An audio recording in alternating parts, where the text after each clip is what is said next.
The Harrisons' bungalow was called Bide-a-While. Charlie had no intention of biding there any longer than it took him to finish the job he was doing. It was a depressing atmosphere. Harrison, a tiny man, made up for his size with his mouth, started shouting as soon as he set foot in the house. He was some sort of travelling salesman and worked irregular hours. Charlie had to listen to a lot of griping from him. He was constantly bawling Mrs. Harrison out for something she had or hadn't done. She was no great shakes as a housewife. She left things about. The first day he went, Charlie walked into a washing-up bowl full of potato peelings behind the bedroom door. She cooked little messes, which she offered Charlie, and he had to refuse. His idea came while he was stripping the bedroom wall. It was a boring job, something like 3 layers of paper to get off. You'd think it was forever the way they'd put those papers on. That was what gave him the idea. On the wall he had stripped to bare plaster, he wrote, "Here lies my beloved wife Rosie, R.I.P."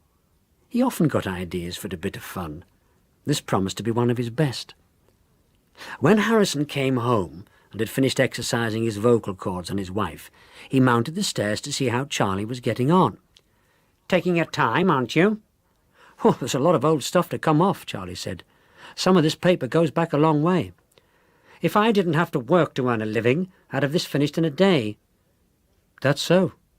Charlie was careful to sound credulous. "What's this?" Harrison stared at the wall. "This writing." "Oh, I was going to ask you," said Charlie. "Here lies my beloved wife Rosie, R.I.P. Oh, funny, innit?" "Funny?"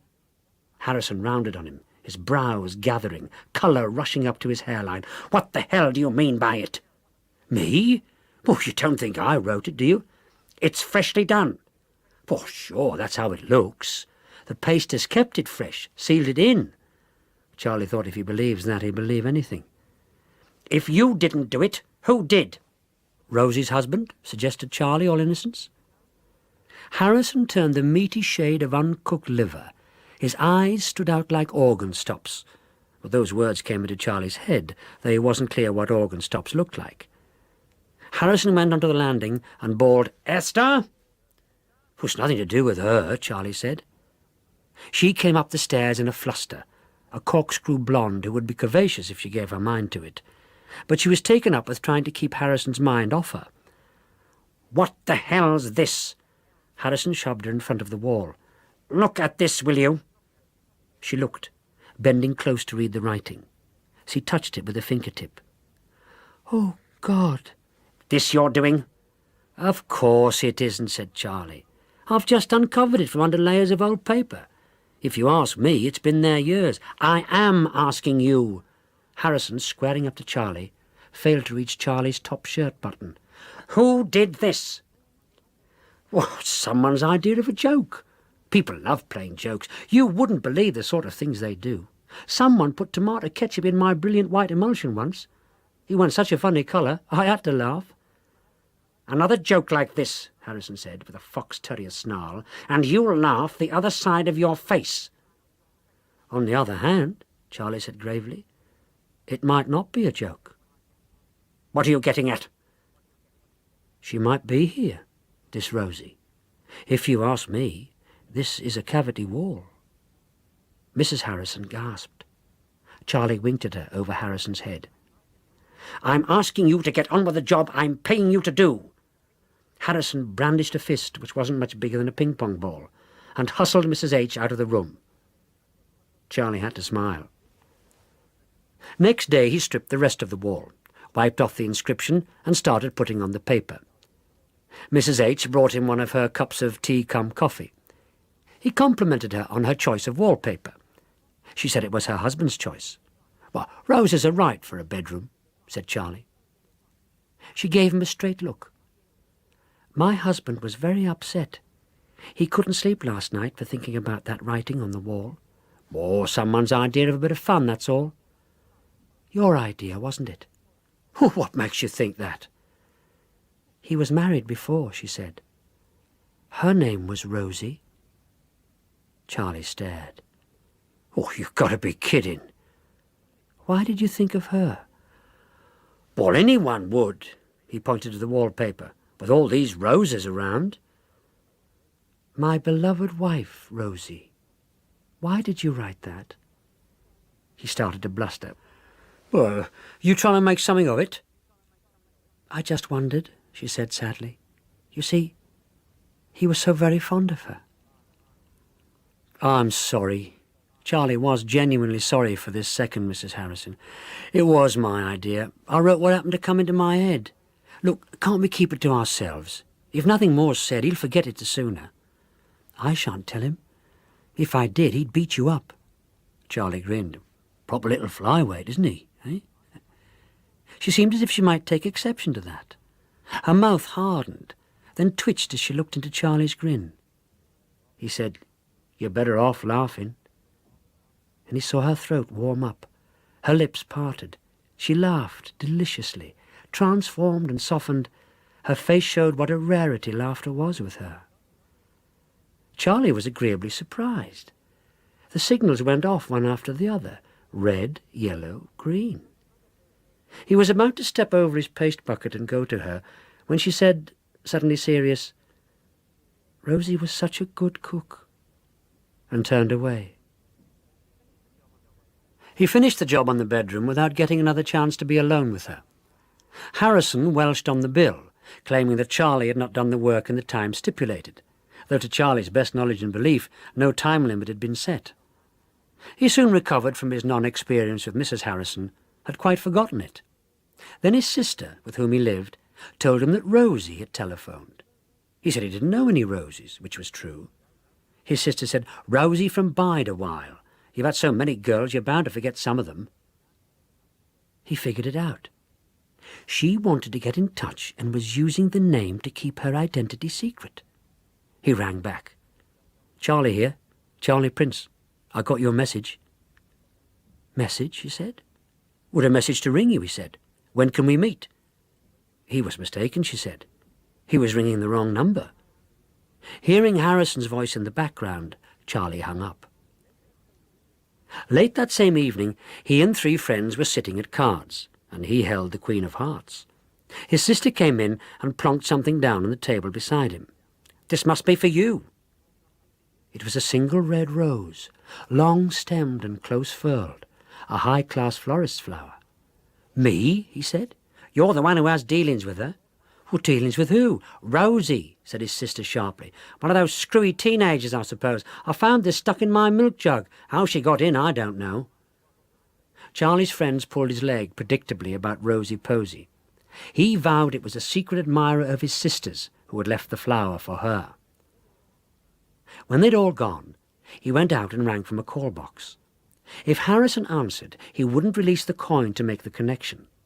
But it was her voice, Mrs. H's, on the line.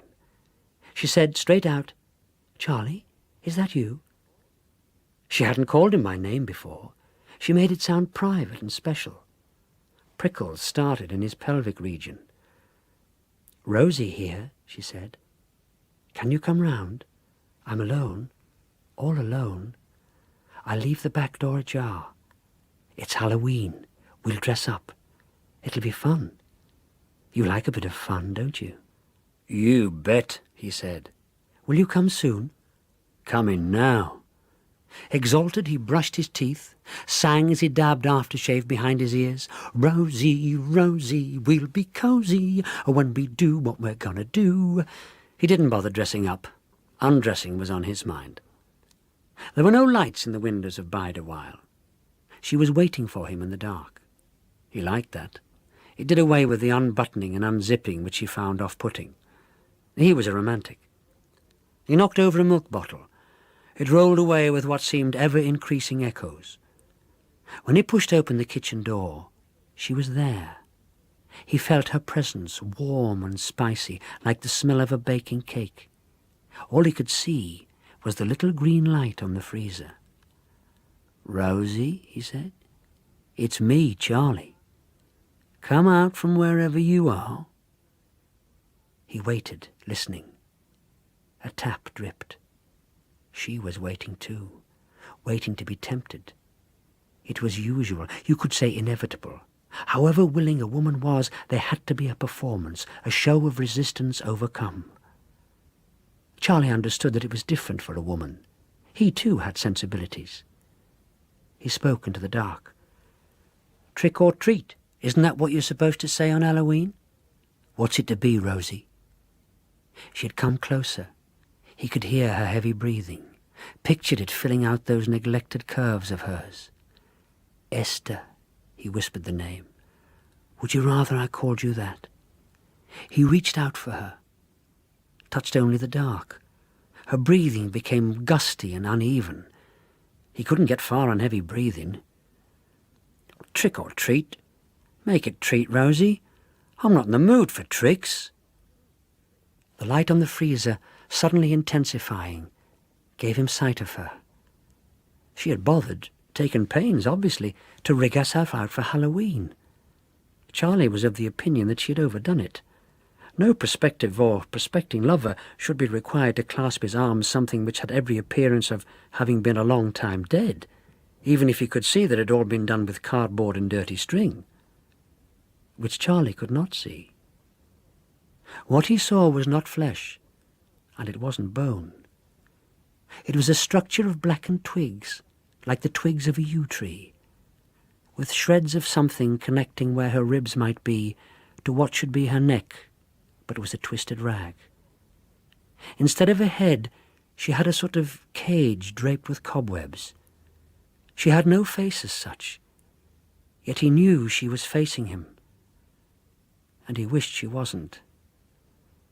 She had no eyes, but something moved inside the cage.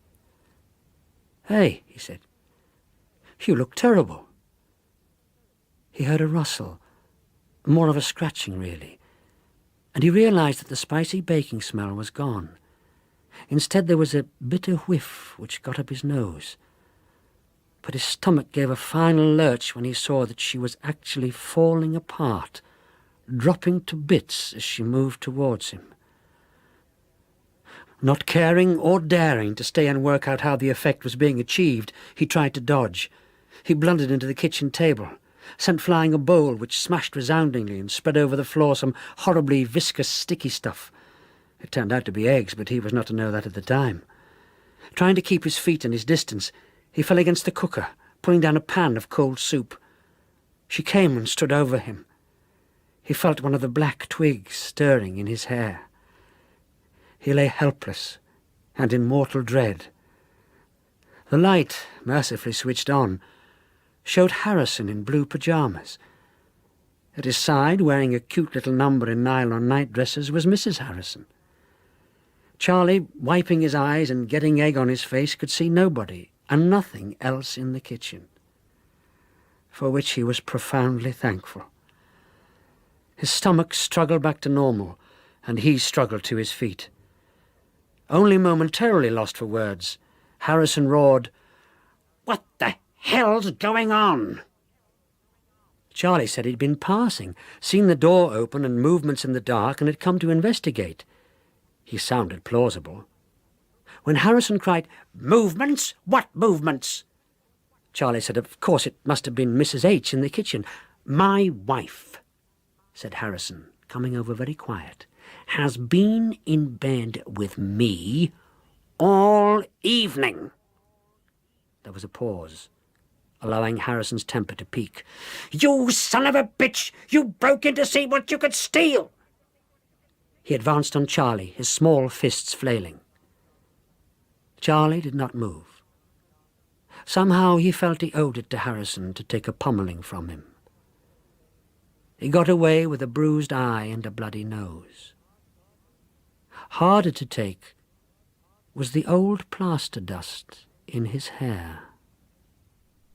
You Have to Laugh by A.L. Barker was read by James Bolam and produced by Enid Williams. And that was your last strange story for now, but don't be sad, because at the same time next week we'll be listening to Derek Jacobi and Hayley Atwell in The Martian Chronicles, and that makes up for everything. You're leaving the seventh dimension. But that's all we have time for in tonight's Dimension, I'm afraid. Do join me again at the same time tomorrow night when